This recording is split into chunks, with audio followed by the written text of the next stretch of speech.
ጋይስ እንዴት ናችሁ? ሳምንታችሁ እንዴት ነው? እኔ ደህና ነኝ። እንደምታዩኝ ነኝ። እንግዲህ ከሰሞኑን የአውሮፓ ህብረት ስደተኞች ላይ ጥብቅ የሆነ ፖሊሲ አጽድቋል። ያው እንግዲህ የአውሮፓ ህብረት ስደተኞችን በተመለከተ ብዙ ጊዜ የተለያዩ ህጎችን፣ ማዕቀፎችን እያወጣ ዲስከስ ያደርጉበታል። ግማሾቹን ያጸድቃሉ፣ ግማሾቹን ደግሞ በድምፅ ተቃውሞ ድሮፕ ሲያደርጓቸው ቆይተዋል እና ነገር ግን በዚህኛው ባለፈው ሮብ የጸደቀ ከዚህ በፊት የነበረውን የአውሮፓ ዩኒየን የስደተኞችን ፖሊሲ ሙሉ ለሙሉ የሚቀይር ስትሪክት እና ስትሮንግ የሆነ ህግ አጽድቀዋል ማለት ነው። ይህም አዲስ ህግ የስደተኞችን ሂስትሪ እና ፊውቸራቸውን በብዛት አደጋ ላይ እንደሚጥል እየተነገረ ነው ያለው።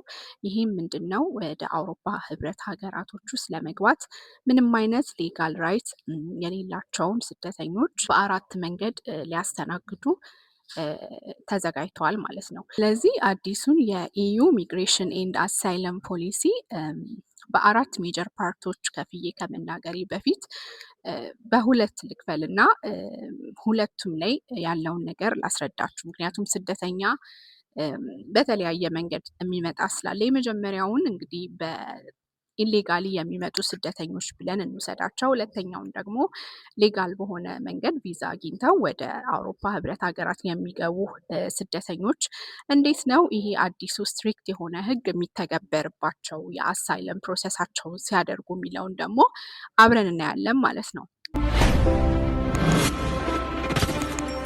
መጀመሪያዎቹን ስንወስድ ኢሌጋሊ ወደ አውሮፓ ህብረት ሀገራት የሚገቡ ስደተኞች እንዴት ነው በአዲሱ የኢሚግሬሽን ኤንድ አሳይለም ፖሊሲ የሚስተናገዱት ማለት ነው። በመጀመሪያ ስትሪክት እና ስትሮንግ የሆነ ቦርደር ኮንትሮል ይደረጋል። ያ ማለት ምንድን ነው? ኢንትሪ ኢዚ አይሆንም ማለት ነው።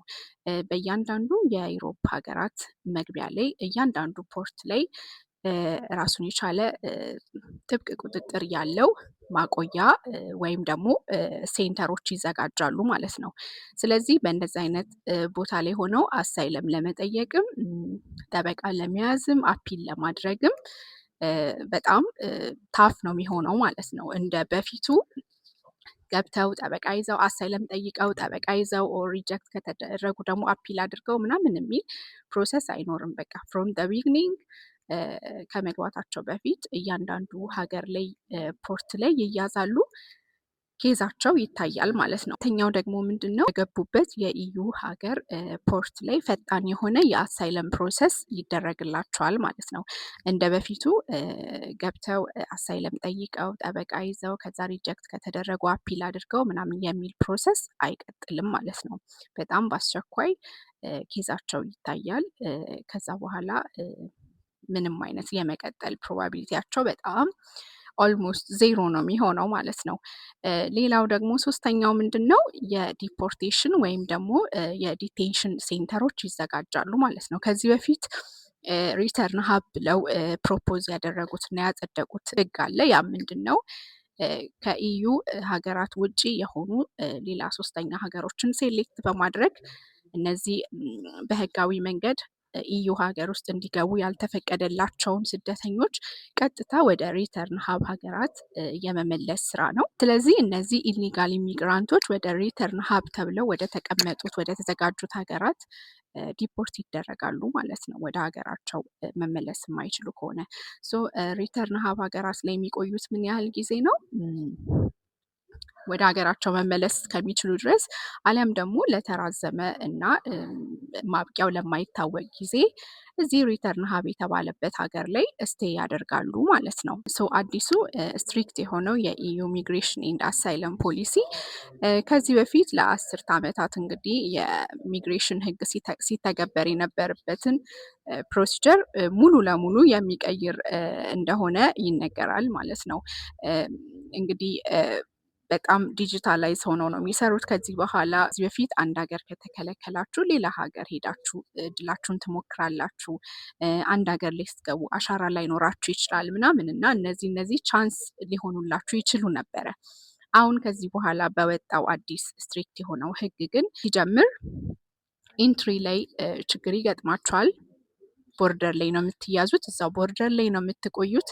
አሳይለማችሁም በቶሎ ፕሮሰስ ይደረጋል። ከዛ በኋላ ዲፖርት ትደረጋላችሁ። ዲፖርት መደረግ የማትችሉ ሁኔታችሁ ለዲፖርቴሽን የማይፈቅድ ወደ ሀገራችሁ እንድትመለሱ የማያረግ ከሆነ ደግሞ ሪተርን ሀብ ተብለው ወደ ተዘጋጁት ወደ እነዚህ ሀገራት ትሄዳላችሁ ማለት ነው። ሁለተኛ የከፈልኩት ደግሞ ሌጋሊ ቪዛ አግኝተው ወደ ኢዩ ሀገራት የሚገቡ ስደተኞችን ሲሆን እነዚህ ቪዛ አግኝተው ወደ ኢዩ ሀገራት ገብተው አሳይለም ለመጠየቅ የሚሞክሩ ወይም የሚያስቡ ስደተኞች እንዴት ይስተናገዳሉ የሚለውን ስናይ ይሄ አዲሱ የኢዩ ኢሚግሬሽን ኤንድ አሳይለም ፖሊሲ እነሱ ላይም ስትሮንግ እና ስትሪክት ሆኖ ይሰራል ማለት ነው። ምክንያቱም ሙሉ ለሙሉ ዳታ ሼር ስለሚያደርጉ መጀመሪያ ቪዛ የሰጣቸው ሀገር ማን ነው? ኤርላይንስ ሂስትሪያቸው ምንድን ነው? በየትኛው አየር መንገድ ነው ተሳፍሮ የመጡት? እንዲሁም ደግሞ የገቡበት ሀገር ሬዚደንት ፐርሚት ተሰጥቷቸው ነበር? አልተሰጣቸውም? ሌላው ደግሞ የፓስፖርታቸው ላይ የሚደረገው የኢሚግሬሽን ስታምፕ ሲገቡ ኤግዚት እና ኢንትሪ የሚለው ስታምፕ ያ ድረስ ሄደው ትሬስ የማድረግ እና የማየት ሙሉ ስልጣን አላቸው ማለት ነው። ምክንያቱም ከትላንቱ በበለጠ ዲጂታላይዝ አድርገው ሴንትራል ዳታቤዝ አዘጋጅተው ሙሉ ኢንፎርሜሽን እና ሙሉ ዳታ ሼር እያደረጉ ነው የሚሰሩት ማለት ነው። ስለዚህ እንግዲህ አዲሱ የአውሮፓ ዩኒየን የኢሚግሬሽን እና የአሳይለም ፖሊሲ ህግ ይሄንን ይመስላል። ወደ አውሮፓ ዩኒየን ሀገራት ለመምጣት የምታስቡና ጥገኝነት ለመጠየቅ የምታስቡ ሰዎች በደንብ አስቡበት። ይሄንንና የመሳሰሉ መረጃዎችን ለማግኘት አካውንቴን ሰብስክራይብ አድርጉ። ባይ